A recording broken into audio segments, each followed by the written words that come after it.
Razão e experiência, as bases da ciência moderna. Foram os filósofos gregos jônicos que às crenças mitológicas deram lugar ao saber racional. A ideia de caos começou a ser dissolvida para substituir o conceito de cosmo.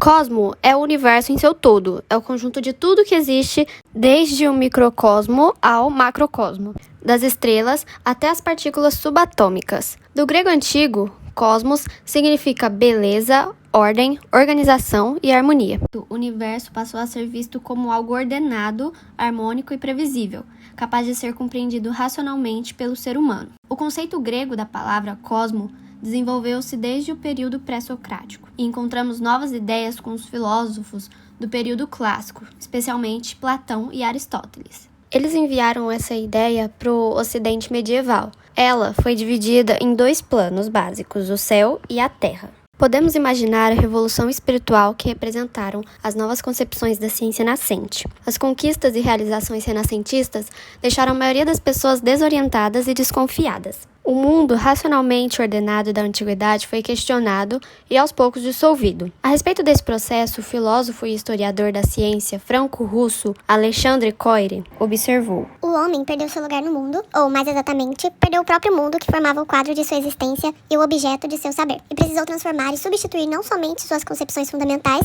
mas as próprias estruturas do seu pensamento. A busca de um ponto fixo. Todos os lugares seguem as mesmas leis, sendo equivalentes sem um ponto fixo referencial determinante de uma ordem ou hierarquia. O que se observou foi que o Sol não se converteu no novo centro ao ponto fixo dos modernos, pois o heliocentrismo de Copérnico representou apenas o primeiro passo de um processo de descentralização exterior do mundo. O ser humano só encontraria um novo centro ou ponto fixo em si mesmo, isto é, em sua própria razão, entendida como a capacidade humana de avaliar a realidade e distinguir o verdadeiro ou falso. Essa imagem é a representação do universo com o Sol ao centro, baseada no modelo copernicano e de 1660. Com o heliocentrismo, a Terra deixou de ser considerado o centro do mundo.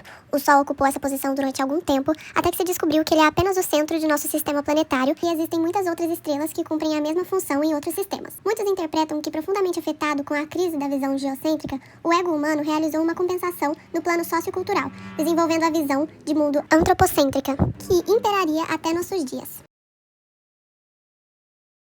O mundo como apresentação. Até a Idade Média, havia prevalecido a noção de que a realidade se mostrava por si mesma à mente. Os pensadores da Idade Moderna, por sua vez, abordaram o mundo com base na ideia de que a realidade não é apresentada à mente, mas sim representada por ela. Em outras palavras, a capacidade das nossas mentes em reapresentar o real e produzir uma imagem do mundo, ou um outro mundo. O mundo está em total ligação com as pessoas, e principalmente com as mentes. Nós só sabemos da existência do mundo porque nossa mente reconhece o universo que há ao nosso redor. Os pensadores da modernidade buscavam a razão, como era possível o conhecimento verdadeiro e os limites de conhecimento humano.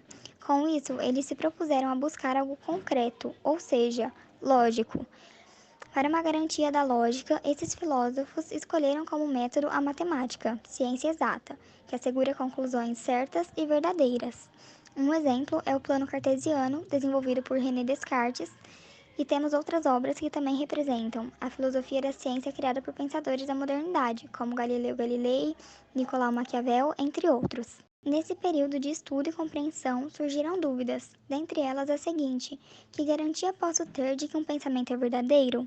Afinal, um dos principais filósofos, René Descartes, que iniciou a filosofia moderna, diz que os nossos sentidos podem nos enganar, assim como nosso senso comum, a ponto de não sabermos se estamos acordados ou sonhando.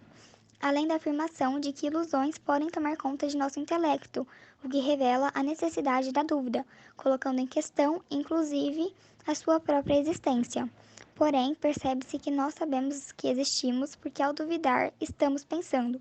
Portanto, não se pode pensar sem antes existir. Primeiro pensamento claro e permanente. Penso, logo existo. Francis Bacon. No auge da sua carreira, ocupando o cargo de grão-chanceler, Bacon foi acusado de corrupção e suborno. Foi julgado e condenado. Embora tenha compreendido que a pesquisa experimental seria responsável pelos rumos e avanços da ciência, ele próprio não desenvolveu concretamente experimentos e descobertas científicas. Nascido em Londres, Francis Bacon viveu de 1561 a 1626. Ele pertencia a uma família de nobres. Depois de concluir seus estudos em Cambridge, iniciou em 1577 sua carreira política, através da qual conquistaria os mais importantes postos do Reino Unido. Bacon realizou uma obra científica de inegável valor e é considerado um dos fundadores do método indutivo de investigação científica. Além disso, ele também criou o lema "Saber é Poder", que revela sua firme disposição de fazer dos conhecimentos científicos um instrumento prático de controle da natureza com vistas à expansão da prosperidade humana. Teoria dos ídolos. Para o filósofo, a ciência deveria valorizar a pesquisa experimental, visando proporcionar resultados objetivos para o ser humano. Mas ele alertava que para isso era necessário que os cientistas se libertassem daquilo que denominava ídolos. Ídolo vem do grego eidolon, imagem, simulacro, fantasma, e costuma ser usado para se referir aos objetos que representam seres divinos em algumas crenças religiosas, sendo por isso alvo de culto e adoração. Mas para Bacon, ele usava essa palavra, ídolo, com sentido específico de erro enraizado, falsa noção, preconceito e mau hábito mental.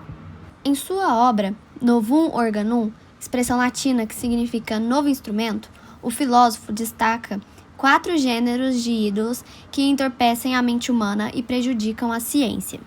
O primeiro é o ídolo da tribo, as nações falsas que surgem da própria natureza humana.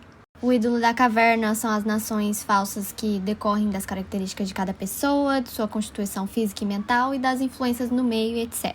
O terceiro é o ídolo do forro, são falsas nações que surgem das relações entre os homens, do discurso e da interação. O ídolo do teatro são falsas ideias derivadas de doutrinas filosóficas, incluindo as antigas, que se formam da fé e da tradição. Método indutivo. Para combater os erros provocados pelos ídolos, Francis Bacon propôs um método indutivo de investigação, baseado no exame rigoroso dos fenômenos naturais, que cumpriria as seguintes etapas. A primeira é observação atenta e rigorosa da natureza para a coleta de informações. A segunda, organização racional dos dados recolhidos empiricamente, formulação de explicações gerais, hipóteses, que possam levar à compreensão do fenômeno estudado. E a última é a comprovação ou não da hipótese formulada mediante experimentações repetidas em novas circunstâncias. Agora vou falar de um dos fundadores da física moderna, Galileu Galilei, nascido na Itália em 1564. Ele fez grandes investigações confirmando a teoria de Nicolau Copérnico, no qual a Terra gira em torno do Sol. Galileu também observou que a Lua tinha uma superfície imperfeita e verificou a existência de manchas solares, e essas observações contrariavam a ideia dos corpos celestes eternos e perfeitos. E também observou que Júpiter era rodeado por luas que orbitavam ao seu redor, contrariando a ideia de que todos os corpos celestes revolviam a Terra. O pioneirismo rebelde de Galileu atraiu a fúria da Inquisição. Em 1633 foi condenado, tendo a alternativa de ser queimado vivo em uma fogueira ou retratar-se publicamente, renegando suas concepções científicas. Galileu optou por viver.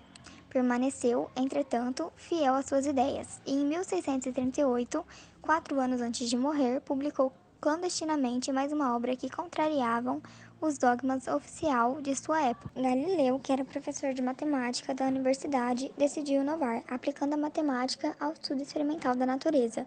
Desse modo, alcançou grandes realizações, tais como a elaboração da lei da queda livre dos corpos, e outras já citadas. Uma grande contribuição na história das ciências foi ter assumido uma nova postura de investigação científica, com a metodologia voltada à observação, tese, experimentações e, por fim, a valorização da matemática. Em outros termos, o desenvolvimento do método matemático experimental.